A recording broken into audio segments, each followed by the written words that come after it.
Namaskar.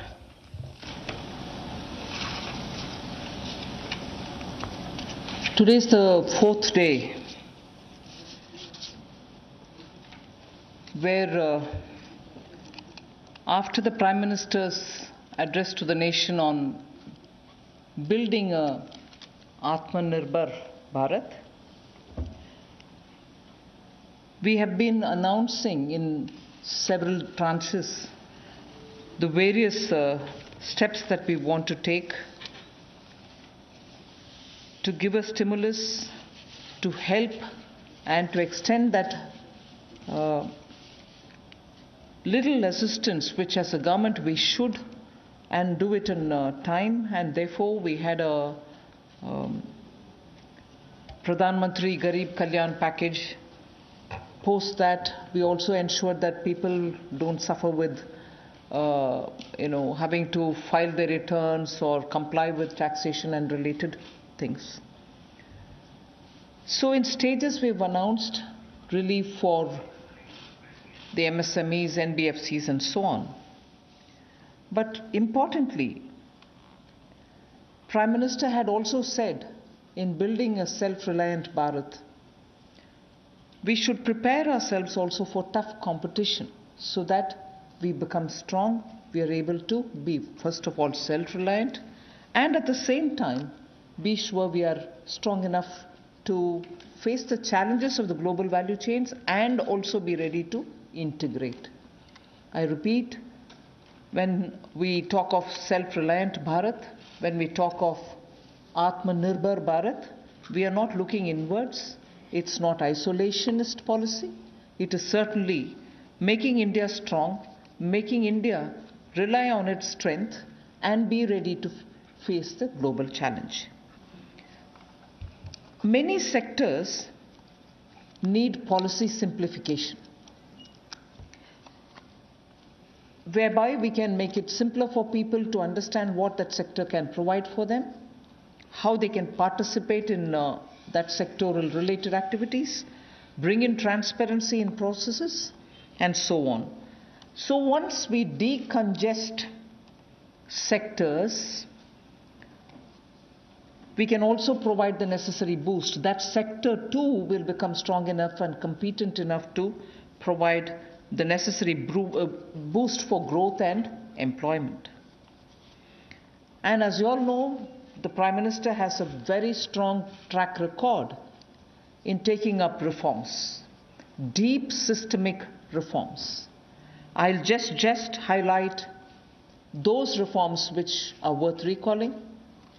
And on those reforms, it was public knowledge and all of you all covered extensively the efforts that had gone to take everybody on board so that those reforms become everyone's reform.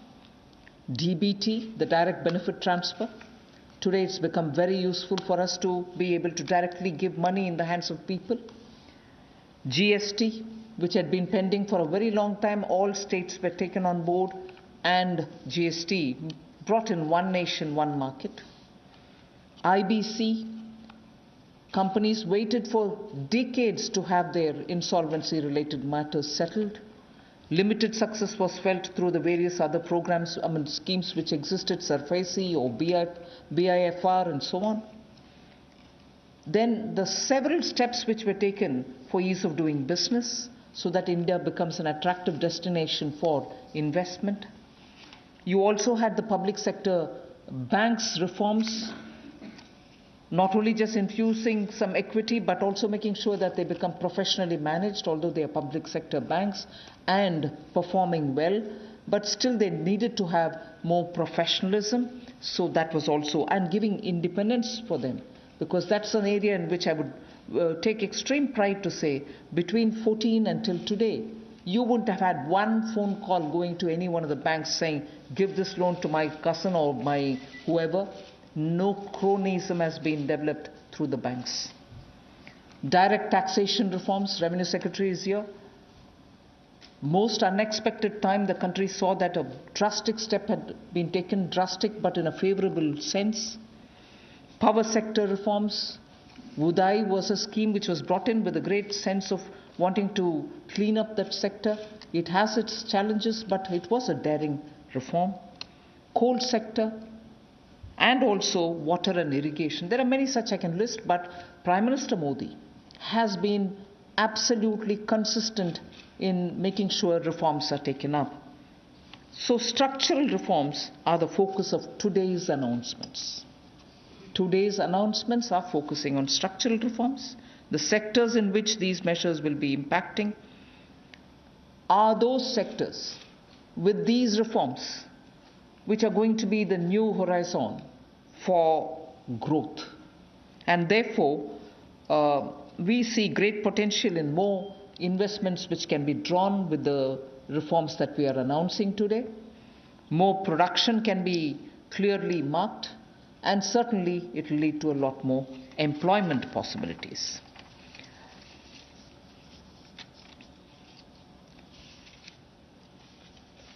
We can actually start off with some preliminary slides before I go into talking about today's announcements, which will explain all the steps that we've taken in the recent past to make sure that investment come into this country and also make India a far more business-friendly destination. Before I go into that, it is important for us to recall that steps which have been taken earlier have been announced variously at different times.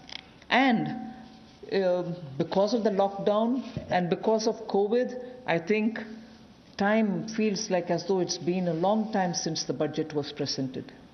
It was only presented on 1st February. And just as soon as the finance bill got passed, the Parliament also had to very quickly close for the reasons of social distancing and so on. And just before February, we announced the National Infrastructure Investment Foundation, the fund that was launched. So, and therefore such steps have been taken. Clearly, these are the ones which are going to initiate a lot of things that we want to tell today, and also a lot of things that we want to do towards building an Aatma Nirbhar Bharat. So if we can go to the first slide. The policy reforms to fast-track investments. In the last couple of months, an empowered group of secretaries has been formed who also looked at project development, and project development cells were formed in various ministries. Ranking of states on investment attractiveness is also being worked out. This will make them compete for new investments. And promotion of champion sectors such as the solar PV manufacturing and so on, the advanced cell battery storage research, these kind of activities are also being given a priority. So for an Aatma Nirbhar Bharat and for Make in India, such steps are crucial, and we want to make sure that efforts which have been taken clearly give us the confidence that Make in India, which was launched at least 3 years back, as an initiative to change the mindset of people, to bring in new ways of doing business, to make sure that India becomes attractive on its strength, are all being received very well. So today, if I look at Make in India for Aatma Nirbhar Bharat, the foundation was laid earlier, and many investors have found that India's market, size of India's market, the aspirational middle class, the rule of law which prevails, and also making sure the talent pool which exists in India makes India an attractive destination for producing for India and also for producing in India and exporting from India. So that is exactly what has been shown here, and incentive schemes are being given for these champion sectors. So we need to clearly understand the purpose with which, when we talk of Aatma Nirbhar Bharat, it is on all these steps building India's strengths. The next slide would show you. that attempts and also efforts have already started for upgradation of industrial infrastructure.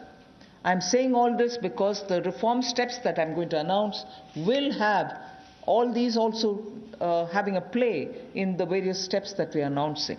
Upgradation of industrial infrastructure is something which we need to talk about afresh, although industrial infrastructure, industrial land banks, and also clusters have been recognized long time back.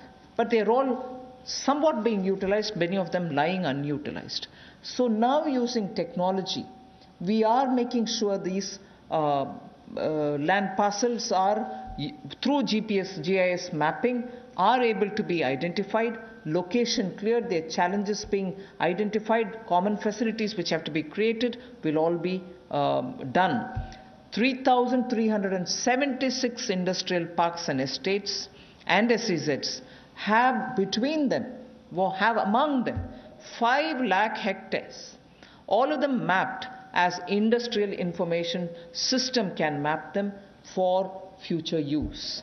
So this will be a part of the portal which we'll be running, so that it will be available for any future potential investor to say, I know land exists there, we can go set up a business there. In the meanwhile, the state government working with the center is going to provide all the common facilities. So all industrial parks also will get ranked by 2020-21, so that we know what is the level of readiness that they have and how ready they are for competition. So with this said as a broad introductory statement, I just want to highlight the 8 sectors about which we are going to talk, where reforms are being brought in. Coal, minerals, defense production. I read out separately the next 3, although they together contribute for flying, airports, and also aerospace related matters. Airspace management, airports, MRO, which is maintenance, repair, and overhaul. So those 3 all go over to the civil aviation area. Distribution companies in the union territories, power distribution companies in the union territories. Space sector, where ISRO and others have been flag bearers for India. Atomic energy. So 8 sectors, but I will be showing you about 10 to 12 slides, all of them explaining each one of these sectors in detail. नमस्कार। आत्मनिर्भर भारत की जो कल्पना माननीय प्रधानमंत्री जी ने हम सबके सामने रखी थी और 20 लाख करोड़ का पैकेज देश भर के लिए लाए थे, उसी कड़ी में आज चौथी प्रेस वार्ता में नए क्षेत्र कौन से हमारे विकास के लिए हो सकते हैं, उसको लेकर क्या बदलाव, क्या रिफॉर्म्स लाई जा सकती हैं, उसको लेकर आज हम आप सबके सामने आए हैं। क्योंकि माननीय प्रधानमंत्री जी ने कई बार पहले भी कहा है, रिफॉर्म, परफॉर्म, ट्रांसफॉर्म, और उसी दिशा में सबसे पहला कदम है रिफॉर्म्स लाने का। पिछले कुछ दिनों में एमएसएमई सेक्टर हो या एग्रीकल्चर सेक्टर हो, इनकी परिभाषाएं चाहे एमएसएमई की हो, ये एसेंशियल कमोडिटीज एक्ट की हो, एपीएमसी एक्ट की बात हो, इनको बदलने से ही इतनी पॉजिटिव बातचीत पूरे देश भर में हो रही है। एक सकारात्मक सोच इन दोनों वर्गों में देश भर के करोड़ों लोगों के बीच में चल रही है। एक नया क्षेत्र या बाकी नए क्षेत्र, जिनकी माननीय वित्त मंत्री जी ने भी बात कही कि 8 नए क्षेत्रों को लेकर आप सबके सामने आए हैं।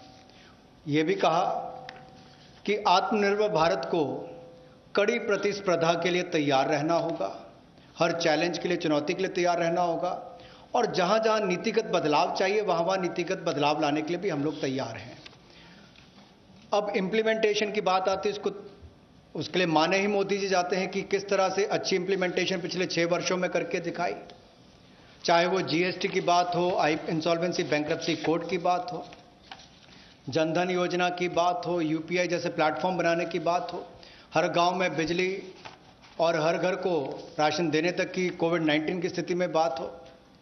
तो इसलिए इस सेक्टर्स में भी तेजी कैसे आए, फास्ट ट्रैक इन्वेस्टमेंट की कैसे हो, उसके लिए एम्पावर्ड ग्रुप ऑफ सेक्रेटरीज का गठन किया गया है, जो निजी निवेश की मंजूरी के लिए गति देने का काम उसमें से करेंगे, ताकि उसमें सहायता मिल सके और आकर्षित हम विदेशी निवेश को कर सकें। प्रत्येक मंत्रालय में प्रोजेक्ट डेवलपमेंट सेल बनेगा, जो ये तय करेगा कि किस क्षेत्र में निवेश आ सकता है, कौन निवेशक हो सकता है, इनसे बातचीत करेगा और राज्यों से और केंद्र से बात भी करेगा, ताकि निवेश करने वाले को कहीं पर दिक्कत ना आए। एक तरह से हैंड होल्डिंग करने का काम यहां पर होगा। राज्यों की रैंकिंग भी होगी, उनकी कितनी अट्रैक्टिव पॉलिसीज है कि इन्वेस्टमेंट के लिए, यानी कि निवेश के लिए कितनी आकर्षित करने वाली उनकी योजनाएं हैं, उसके ऊपर डिपेंड करेगा उनकी रैंकिंग को। और नए चैंपियन सेक्टर्स को बढ़ावा देने के लिए, चाहे वो सोलर पीवी हो, इसकी मैन्युफैक्चरिंग की बात हो, या एडवांस सेल बैटरी मैन्युफैक्चरिंग की बात हो, इसके लिए भी जो भी इंसेंटिव देने होंगे वो भी हम लेकर आएंगे, ताकि इन क्षेत्रों में भी बढ़ावा, ऐसे और कई क्षेत्रों में भी बढ़ावा मिल सके जो नए चैंपियन सेक्टर्स हैं। अब इंडस्ट्रियल इंफ्रास्ट्रक्चर की अगर बात करें, औद्योगिक बुनियादी ढांचे में उसके उन्नयन के लिए इस योजना को लाया गया है, ताकि देश भर में जो लगभग 3,376 industrial park, industrial estate, SEZ, ये लगभग 5 लाख हेक्टेयर्स में फैले हुए हैं, और इन सब की जानकारी आपको औद्योगिक सूचना प्रणाली यानी कि IIS पर मिलेगी, जिसकी GIS मैपिंग की जाएगी, ताकि निवेश करने वाले को कोई दिक्कत ना हो। जो उसको बाद में दिक्कत आती थी जमीन से जुड़े मुद्दों को लेकर, वो भी दूर होगी। जमीन की उपलब्धता भी 5 लाख हेक्टेयर के लगभग जो इंडस्ट्रियल हमारे स्टेट्स हैं या हमारे पार्क्स हैं, उनमें भी जो होगी, उसमें उनको लाभ मिलेगा।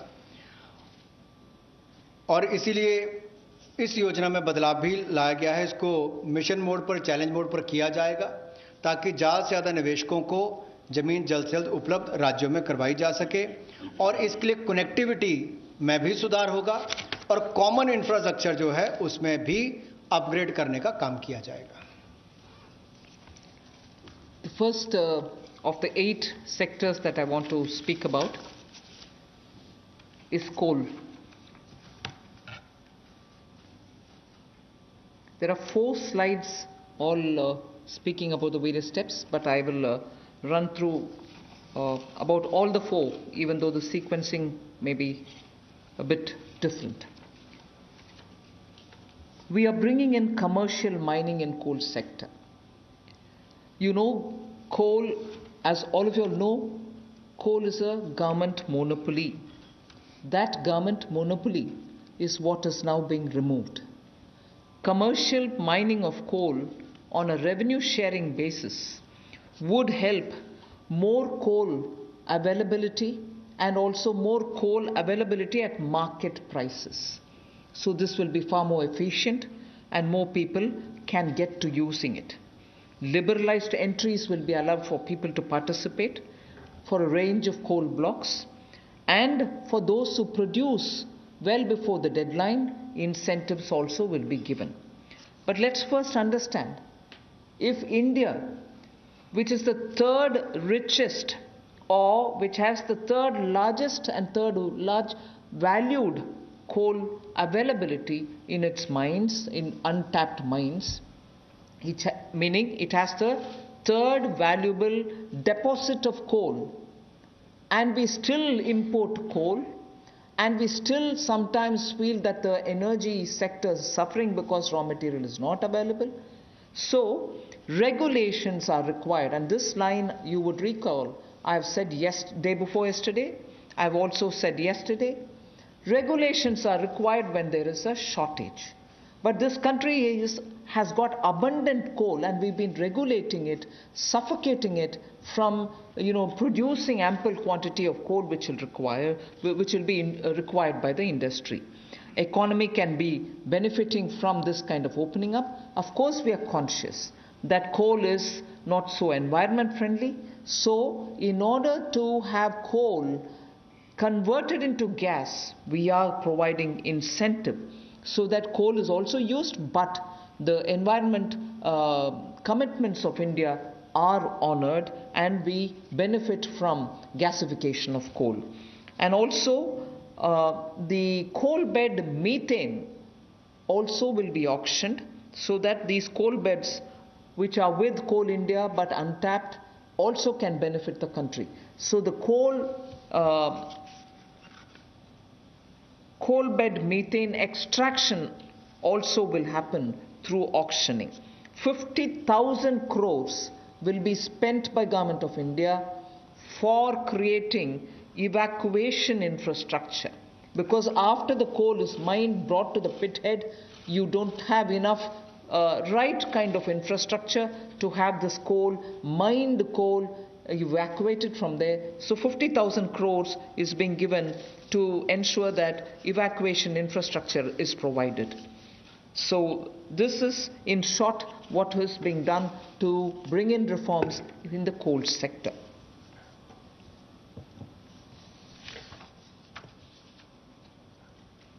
कोयला उत्पादन के क्षेत्र में आत्मनिर्भरता हमारी कैसे बने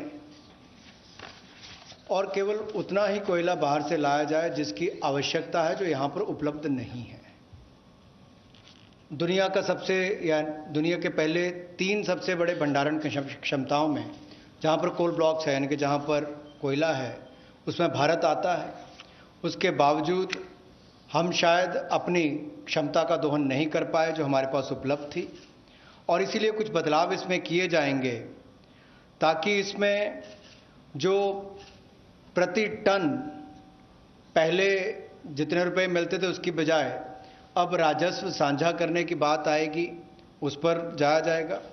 और जैसे पहले जो स्टील प्लांट चलाते थे, बिजली का उत्पादन करते थे, केवल उनको मिलता था, इसके लिए ओपन ऑक्शन भी होगी ताकि ओपन मार्केट में सेल कर सकें, ज़्यादा लोग इसमें आए, ज़्यादा इसका खनन हो सके, और इससे देश की अर्थव्यवस्था को और देश के उद्योग को भी बल मिलेगा।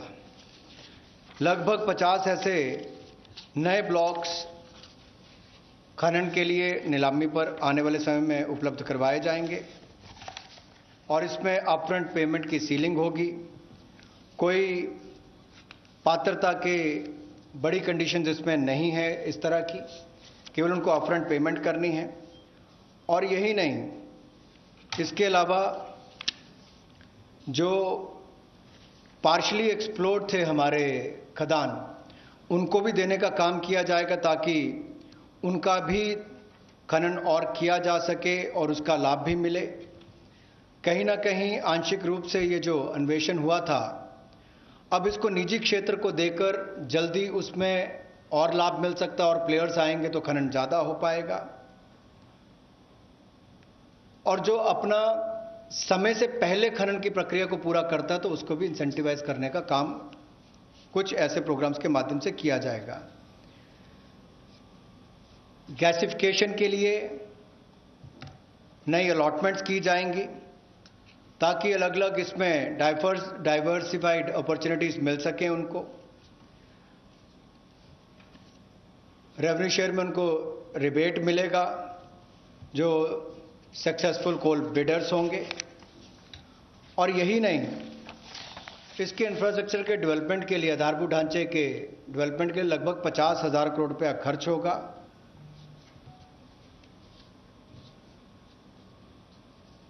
और ये जो कोल इंडिया लिमिटेड की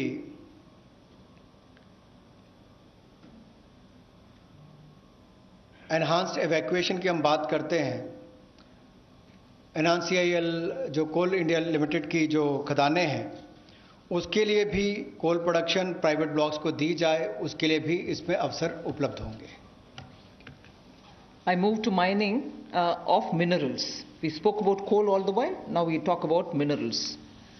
Minerals, the sectoral reform that we want to bring in order that we have a boost given for growth of the sector, better employment potential, and bring in state-of-the-art technology, is to now have a seamless composite exploration cum mining cum production regime. Earlier, somebody was doing the exploration, someone else had to again come and undergo the whole process of auction, bids and so on to start the mining, And then once the mining activity starts, the production is subsequent. All these were dealt with in separate silos. So now what is being suggested is to, for ease of everybody participating and also the stakeholders, a seamless composite exploration cum mining cum production regime is being brought in. So there is no uncertainty for somebody who invests a big quantum of money for exploration whether he'll be able eventually to even to mine the mineral. So that system is going to make it easy. 500 mining blocks would be offered through this open, transparent mechanism.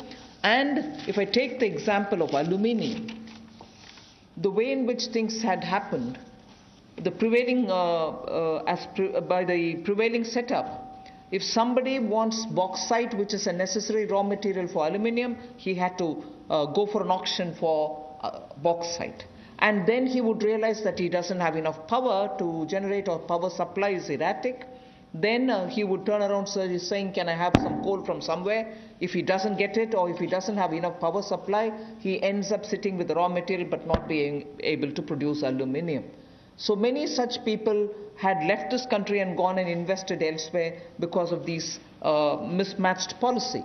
So what we are now taking the example of aluminium telling you is joint auction of the necessary two, like bauxite and coal, will happen so that it can enhance aluminium industry's competitiveness and will help aluminium industry now to reduce electricity costs, because they would be given the coal, they can gasify it and then use it, or use it in the other way. So that is one major step that we want to take in order that the mineral sector is better facilitated. And then we would also like to remove the distinction between captive and non-captive mines. So that will also help in transferring of mining leases and sale of surplus and sale of unused minerals. So I've had a mine given to me, I've taken some mineral out of it, but later I've lost interest, I don't have the capacity anymore. The left unused mineral lies there, nobody else benefits out of it. So now we are permitting them to transfer the mining lease so that whoever is interested in using the rest of it, which has been kept there, meaning which is lying there unmined, they can also use it, so the country can benefit from it. Then the Ministry of Mines is in the process of developing a mineral index for different minerals. The process is ongoing. Then a rationalization of stamp duty, which is payable at the time of award of mining leases, is also happening. So these two slides have clearly told you about the various reform steps that we're taking in order that this country, which is rich in minerals, gets timely served by the availability of the minerals for the industries to benefit from. जहां कोयले वाले में पहले partially explored blocks इनकी भी auction करने की option दी जाएगी ताकि उसकी एक्सप्लोरेशन भी हो सके और उसकी प्रोडक्शन से भी उसका लाभ लिया जा सके। इसमें प्राइवेट सेक्टर की पार्टिसिपेशन को बल मिलेगा और इससे इस क्षेत्र को बढ़ावा मिलेगा। गैसिफिकेशन की जो बात की गई, इससे भी एक डाइवर्सिफाई करके क्लीन फ्यूल की तरफ जाने की बात अगर हम करें तो उसका भी लाभ मिल पाएगा। और इसमें भी लगभग इंफ्रास्ट्रक्चर की डेवलपमेंट के लिए 50,000 करोड़ रुपये का खर्च होगा। और यही नहीं, जो कन्वेयर बेल्ट वगैरह बनानी है रेलवे तक जाने के लिए, रेल हेड तक जाने के लिए 18,000 करोड़ रुपये का निवेश उसके ऊपर भी होगा, तो वो भी एनवायरनमेंट फ्रेंडली उस तरह के कदम उस पर उठाए जाएंगे, इससे भी उसको बल मिलने वाला है। और कोयले के क्षेत्र में एक ये बड़ा कदम है। कोल बेड मीथेन की जो बात करते हैं, उसकी एक्सट्रैक्शन के लिए भी उसमें उनको अधिकार दिए जाएंगे।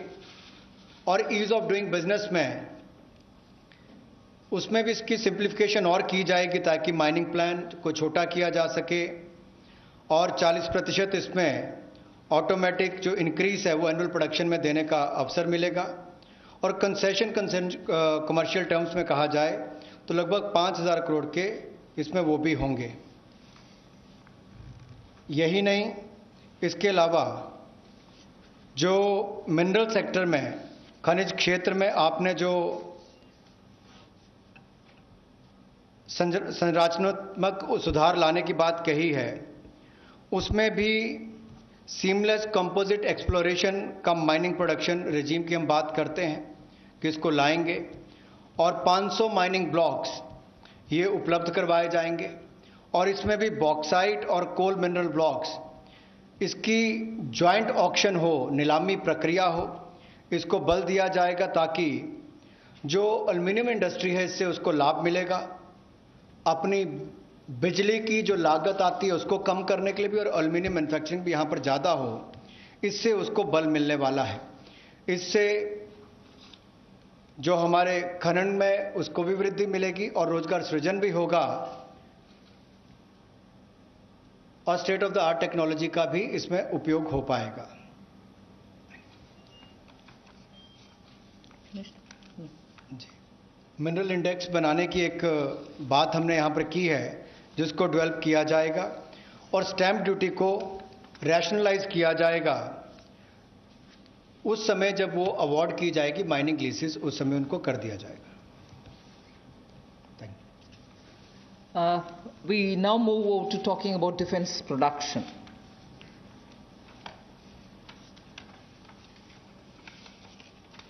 Make in India and self-reliance have now, as I said, become a partner in the sense of for self-reliance, Make in India is absolutely necessary. And particularly when you're talking about critical industries like defense, we need to be self-reliant where we really can be. Of course, armed forces require best of equipments. They need some of the latest technology-driven equipments. Some high-tech equipments are required which have to be imported. They can be imported. And it continues. We are seeing very good latest weaponry coming also. But some of those which are being produced in India can be bought in India, and therefore we have now come to a conclusion that we shall notify. This is done with the consultation with the Department of Military Affairs. We shall notify a list of weapons and platforms which shall be not allowed for import, but we shall have them bought from India. So the import of this listed set of equipments shall not be allowed. They shall be banned. And every year this list will be increased because more capacities which come to be recognized, which meet the standards, which meet the defense standards, will be obtained from India. As they say, the defense is general staff qualitative requirements, the GSQRs for weapons and platforms will all be honored, but those list of items which get notified can only be purchased from India. Indigenization of some imported spares will also be given priority. For years we have been producing spares which are good enough for even those imported vectors, imported weaponry, imported platforms. Unless we are able to do that, the spares are also something which India probably can produce but are getting imported. So indigenization of imported spares. Then for all this, a budget provision, a separate budget provision will also be given for domestic capital procurement. So this is going to be something with which the defense can make sure that their import bill can come down. This is done in consultation with the Department of Military Affairs, and this will be an important step towards making sure that Indian producers of defense equipments which are absolutely meeting with the standards which the armed forces would want will be purchased from India. The next step in defense production related reform is to improve the autonomy, accountability and efficiency in ordnance supplies which are being made by the ordnance factories. And for this, we intend to corporatize ordnance factory boards. I like to emphasize here, corporatization is not privatization. It doesn't mean that the ordnance factory boards are going to be privatized. No, they're not being privatized. But corporatized they will be. We want them to be better managed. We also eventually hope that they will get listed in the stock market. Ordinary Indian citizens can also buy shares in them. And through that, we expect that the ordnance factory boards and their processes, decision-making, output, performance, all of them will be transparent for the Indian citizens. So ordnance factory boards will be corporatized, not privatized. I want to underline that, and I want media friends to please differentiate between corporatization and privatization.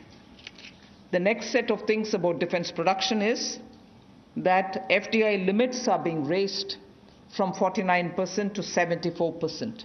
Of course, it will have the security clearances and everything else, as always. And then we'll also have a mechanism established so that time-bound defense procurement processes happen.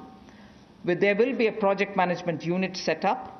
Support will be given for contract management purposes. Then we are, as I said earlier, a realistic setting for the general staff qualitative requirements, the GSQRs as they are known, of weapons and platforms will be made, because sometimes unrealistic quality requirements are established and quite a lot of time is spent in searching for suppliers who will meet all those requirements. You end up with just one supplier, and just buying it from one supplier is not permitted, and then you do the entire circle all over again. So realistic setting of qualitative requirements is something on which we'll place emphasis, and above all, overhauling of the trial and testing processes. Yes, we understand India is a country which has different climatic and geospatial requirements, tropical, coastal, Himalayan, high altitude and everything else. But we still need to be far more efficient in trial and testing of procedures.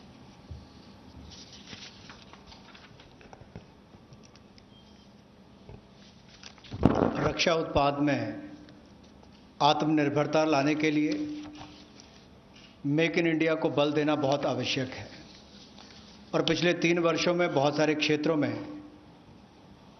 Bharat में इस दिशा में कदम उठाए गए, और रक्षा उत्पाद के लिए make in India को बल देना और आत्मनिर्भरता लाना इस दिशा में कदम है। वेपन्स की लिस्ट को नोटिफाई किया जाएगा, प्लेटफॉर्म्स की लिस्ट को नोटिफाई किया जाएगा, और उन पर बैन लगाया जाएगा इंपोर्ट के लिए। हर साल इसके लिए अलग अलग टाइमलाइंस आती जाएंगी, ताकि वर्ष प्रति वर्ष भारत में हथियारों का उत्पादन यहीं पर हो और हम विदेशों पर कम निर्भर रहें। उस दिशा में एक कदम है। जो पुर्जे भी हमें इंपोर्ट करने पड़ते हैं, उसमें भी कमी लाने के लिए उनकी मैन्युफैक्चरिंग यहीं पर हो, भारतीय कंपनियों में उनका निर्माण हो, यहीं पे भारत में हो। और यही नहीं, इसके लिए सेपरेट बजट का प्रावधान भी किया जाएगा, जो डोमेस्टिक कैपिटल प्रोक्योरमेंट है उसके लिए। और इससे हमारे डिफेंस इंपोर्ट बिल में भी एक भारी कटौती होगी, लेकिन जिसका सीधा लाभ भारत में बनाने वाली उन कंपनियों को मिलेगा जो हिंदुस्तान के सैन्य की एक आपूर्ति करेंगी। और इसी दिशा में ऑटोनॉमी लाने के लिए और ज़्यादा जवाबदेही अकाउंटेबिलिटी तय करने के लिए और कामकाज में एफिशिएंसी लाने के लिए ऑर्डिनेंस सप्लाईज जो हैं, जो हमारी कॉरपोरेशन हैं, जो हमारे ऑर्डिनेंस फैक्ट्रीज हैं, उनका कॉरपोरेटाइजेशन यानी कि निगमीकरण करने की हम बात कर रहे हैं। और निगमीकरण और निजीकरण में बहुत अंतर है। ऑर्डिनेंस फैक्ट्री बोर्ड का निगमीकरण होगा ताकि उनके कामकाज में और सुधार हो, बेहतर प्रोडक्ट बन सकें, सेना को और अच्छे हथियार मिल सकें, दुनिया भर के देशों पर हमारी निर्भरता कम हो, हिंदुस्तान के अंदर और रोजगार पैदा हो सके, कंपनियों को लिस्टिंग कराकर उनकी भी क्षमता बढ़ाने का काम किया जा सके, कुल मिलाकर पारदर्शिता और बेहतर प्रदर्शन की ओर हम आगे बढ़ सकें। इसलिए निगमीकरण करना बहुत आवश्यक है। इसलिए ऑर्डिनेंस फैक्ट्री बोर्ड का निगमीकरण किया जाएगा। और दूसरा रिफॉर्म्स, जहां एफडीआई लिमिट है डिफेंस मैन्युफैक्चरिंग के क्षेत्र में, वो स्वचालित प्रत्यक्ष विदेशी निवेश के लिए 49% से बढ़ाकर 74% कर दी जाएगी। यानी कि automatic defence route, automatic FDI का जो रूट है उसके लिए 49% से 74% उसको कर दिया जाएगा लिमिट को। और time bound defence procurement process हमारा हो, इसके लिए त्वरित फैसले लेने का भी काम किया जाएगा। अनुबंध प्रबंधन के लिए प्रोजेक्ट मैनेजमेंट यूनिट का गठन किया जाएगा। और जो जीएसक्यूआर्स हैं वेपन्स और प्लेटफॉर्म्स की, उसको भी व्यवहारिक बनाने का काम किया जाएगा। और जो हमारे प्रशिक्षण की प्रक्रियाएं हैं जिसमें बहुत लंबा समय, कई बार वर्षों तक लग जाते हैं, उसका जीर्णोद्धार भी किया जाएगा ताकि उसमें कम समय लगे और जल्दी प्रोक्योरमेंट करने का, ताकि टेस्टिंग समय पर हो जाए, ट्रायल्स हो जाए और हम समय पर उनका ऑर्डर कर सकें। The next three relate to civil aviation. I'll be fairly speedy about them. One relates to airspace management. The next relates to PPP and airports which are being given for management and maintenance. Then Amaru hub. The three are put together relating to civil aviation. The first is the airspace management. Just to give you a background, only about 60% of the Indian airspace is freely available. And that's because airspace is fairly restricted for its use for civil purposes and defense purposes.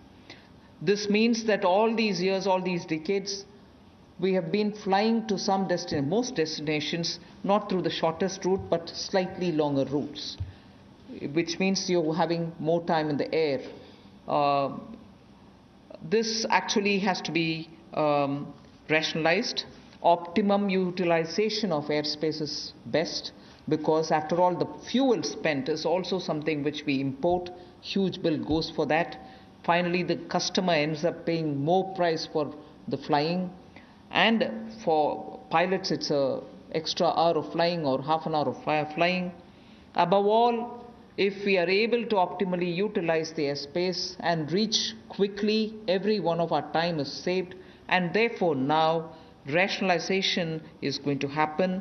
We will be able to get to our destination at the shortest possible time, thus saving travel time, thus saving fuel, thus saving also the pilot's flying time. This is an environment friendly step, but having very big implication on India's fuel importable, and also for civil aviation, which in India has biggest potential in growth.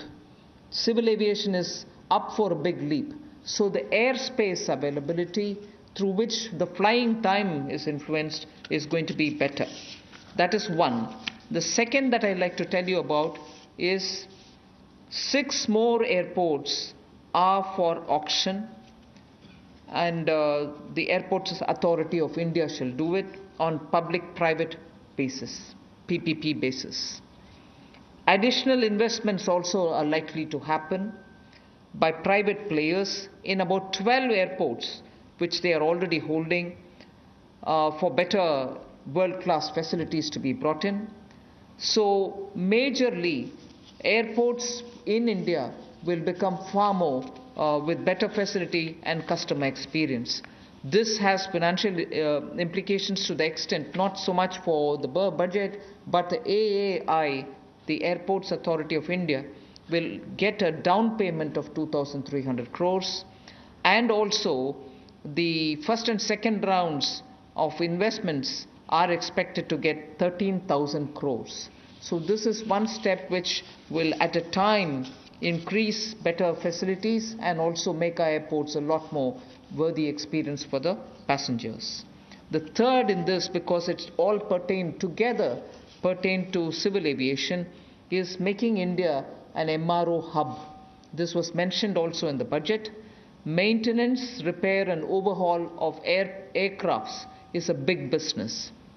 Most of the Indian aircrafts themselves go abroad to do their repair works, spend on parts there, and also come back for after the overhaul to India. But maintenance and repair and overall, India has all the capacities, manpower skills required, soft skills required, and also India can then be the center for many of the flights which go towards Southeast Asia, long distance to Australia, similarly westwards also. If we make sure that MRO's ecosystem is created in India, for which the tax regime has already been altered so that it favors setting up MRO in India. This is a major step that we want to make sure that India benefits from.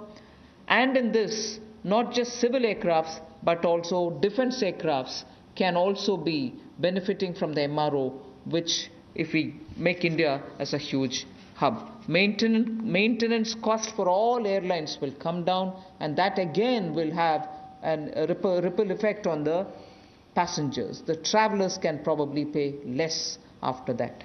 So these are three put together reforms for the civil aviation sector. Civil aviation sector को लेकर जो 3 बड़े कदम हैं, हम सबको पता है समय की बहुत कीमत है और हर व्यक्ति के समय को बचाने का प्रयास किया जाए।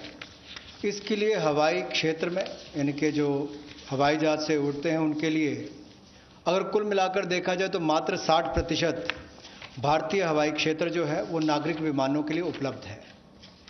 इसलिए भारतीय नागरिक विमानों को लंबे रास्ते लेने पड़ते हैं, जिसमें लोगों का समय भी जाता है, फ्यूल भी ज़्यादा कंज्यूम होता है। अब भारतीय हवाई क्षेत्र की इस पाबंदी को और सरल और जो हम सुगम बनाएंगे, जिससे नागरिक विमानों के लिए कम समय लगेगा और वो ज़्यादा दक्ष बन सकेंगे। मिलिट्री अफेयर विभाग के साथ समन्वय करके इसको 2 महीने के अंतर्गत सुलझा लिया जाएगा और अवसर उपलब्ध करवाए जाएंगे। इससे विमानन क्षेत्र को 1000 करोड़ रुपए का फायदा होगा, जिससे सीधे तौर पर अगर आप देखें तो एयर टर्बाइन फ्यूल वो बचेगा, तो हमारा इंपोर्ट बिल भी कम होगा, लोगों का समय बचेगा, एनवायरनमेंट बचेगा, पर्यावरण को बचेंगे और समय कम लगेगा। ये एनवायरनमेंट फ्रेंडली इनिशिएटिव भी हमारा है और एयर स्पेस की मैक्सिमम यूटिलाइजेशन भी हो सकेगी। दूसरा, हवाई अड्डों पर अच्छी सुविधाएं और कैसे मिले, इसके लिए वर्ल्ड क्लास एयरपोर्ट्स पीपीपी के माध्यम से, प्राइवेट पार्टनरशिप के माध्यम से कैसे हो। एयरपोर्ट अथॉरिटी ऑफ इंडिया ने ये सार्वजनिक निजी साझेदारी के तहत 6 में से 3 हवाई अड्डों का अनुबंध प्रदान किया है और इसमें से जहां पहले 540 करोड़ रुपया आता था प्रतिवर्ष, अब 1000 करोड़ रुपया आता है। और इसके अलावा एयरपोर्ट अथॉरिटी ऑफ इंडिया को डाउन पेमेंट भी लगभग 2300 करोड़ रुपए की मिलेगी। ये एनुअल रेवेन्यू जो 6 एयरपोर्ट्स का है, और 6 और एयरपोर्ट्स को आइडेंटिफाई किया गया है दूसरे राउंड की बिडिंग के लिए। इसका बिड प्रोसेस भी जल्द शुरू कर दिया जाएगा। अतिरिक्त निवेश जो हम इस प्राइवेट प्लेयर्स के माध्यम से देख रहे हैं निजी क्षेत्र में, ये 12 हवाई अड्डों में पहले और दूसरे चरण में लगभग 13,000 करोड़ रुपए का आएगा। 13,000 करोड़ रुपए का निवेश पहले और दूसरे चरण में 12 हवाई अड्डों में आएगा और 6 और एयरपोर्ट्स के लिए भी जल्द ही तीसरे राउंड में बिडिंग की प्रक्रिया, नीलामी की प्रक्रिया शुरू हो जाएगी। एक और क्षेत्र है जो मेंटेनेंस, रिपेयर, ओवरऑल की बात करते हैं।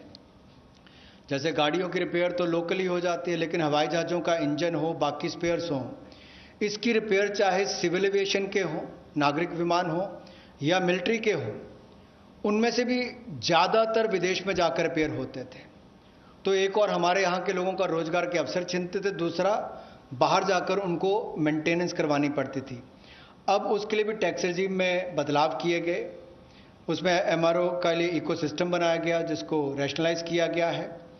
इससे लगभग जो 800 करोड़ से लेकर 2000 करोड़ रुपया 3 वर्षों में एयरक्राफ्ट के कंपोनेंट्स की रिपेयर के लिए या एयरफ्रेम की मेंटेनेंस के लिए जो खर्चा होता है उसमें भी बचत होगी और वो काम यहीं पर मिलना शुरू हो जाएगा हिंदुस्तान के अंदर। और जो मेजर इंजन मैन्युफैक्चरर्स हैं वो भी अपने इंजन रिपेयर फैसिलिटीज़ को यहाँ पर भारत में लानी शुरू करेंगे और डिफेंस और सिविल सेक्टर को कन्वर्ज करके भी हम लोग इस सेक्टर को बढ़ावा दे सकते हैं। उस दिशा में कदम उठाए जाएंगे ताकि जो कॉस्ट है एयरलाइंस की या हमारे डिफेंस की वो भी कम आए, उस दिशा में कदम है। I move to talking about the next reform step. The power distribution companies in union territories shall be privatized. And that is likely to be also, it will be in line with the tariff policy which is soon to be announced. The tariff policy reform will of course talk about consumer rights. The inefficiencies of DISCOMs will not become a burden on consumers. DISCOMs will ensure adequate power. The standard of service that they provide will improve, and they will promote industry better by providing open access. Sustainability is an issue with power sector.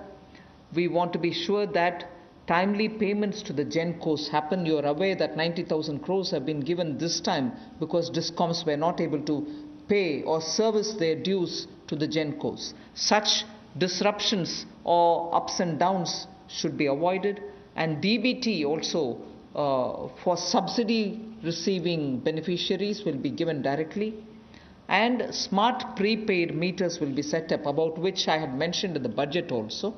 So tariff policy coming into place will also see one more major step, in that in the union territories we shall make sure that the DISCOMs are privatized. Suboptimal performance of power distribution and supply can never be in favor of the customer. So that is as regards power sector reforms.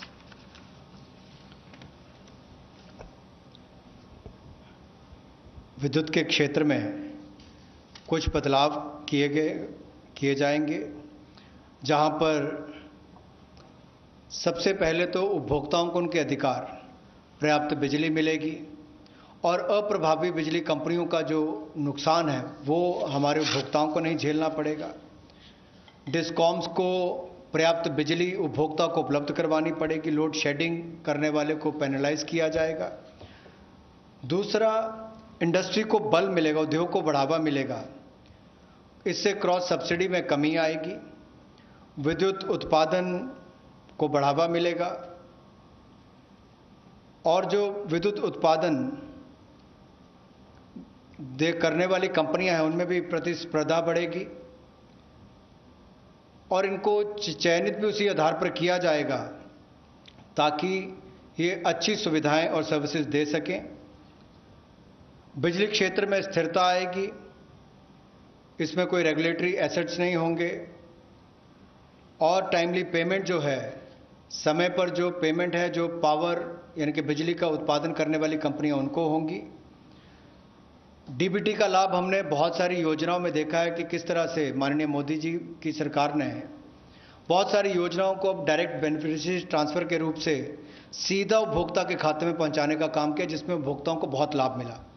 तो यहां पर भी subsidy DBT के माध्यम से और smart prepaid metres लगाने का काम किया जाएगा ताकि किसी के साथ कोई धोखाधड़ी ना हो सके और उसका भी लाभ मिलेगा। इसके साथ साथ जो वितरण है बिजली का, वो यूनियन टेरिटरीज में उसको प्राइवेटाइजेशन करने के लिए, निजीकरण करने के लिए कदम उठाए जा रहे हैं। इस पे जो सब ऑप्टिमल परफॉर्मेंस इनकी पावर डिस्ट्रीब्यूशन कंपनीज की आ रही है और जो सप्लाई में भी कमी रहती है उसमें भी सुधार होगा। और इसमें जो पावर डिपार्टमेंट और यूटिलिटीज़ हैं, यूटीज़ में, इनका निजीकरण किया जाएगा। इससे बेहतर सर्विसेज को बल मिलेगा, जैसा मैंने अभी आपको कहा।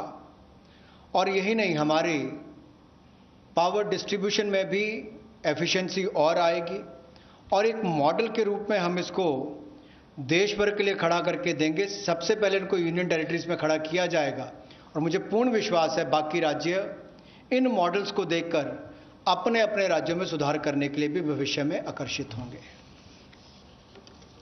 The next is on social infra projects. For creation of social infrastructure projects, which are like hospitals, because India needs a ramp up on social infrastructure, government has made a provision for 8,100 crores, that will be the total outlay, which will be going in the form of viability gap funding. So in general, for most projects which are supported by government or states or the statutory bodies, 20% is what is given as viability gap funding. But in this case of social infrastructure, government has decided to give 30% viability gap funding. So the quantum is increased from 20 to 30%. Through this, we expect that the urgent requirement for social infrastructure all over the country is not just going to be developed by government, but also private enterprises will come in because of this viability gap funding which we want to provide, and that is an increased viability gap funding.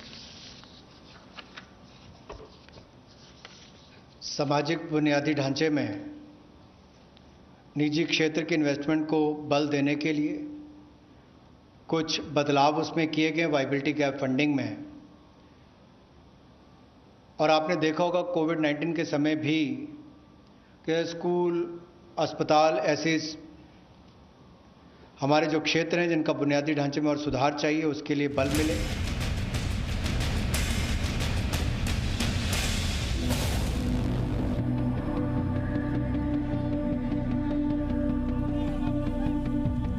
Rajasthan से आ रहे हैं, झारखंड जा रहे थे, निकल के लिए रास्ता नहीं मिल रहा था। इतना आदमी के वैसे दम लगा के पूरा उधर ही मर जाएंगे।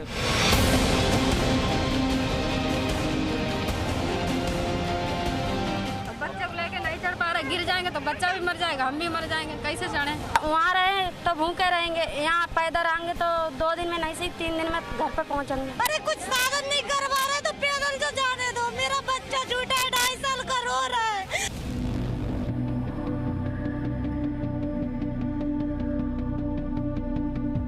जो आंधी आने वाली है, क्योंकि आने वाली है, वो जो चैलेंज है उसको हम एक साथ मिलकर कन्फ्रंट करें।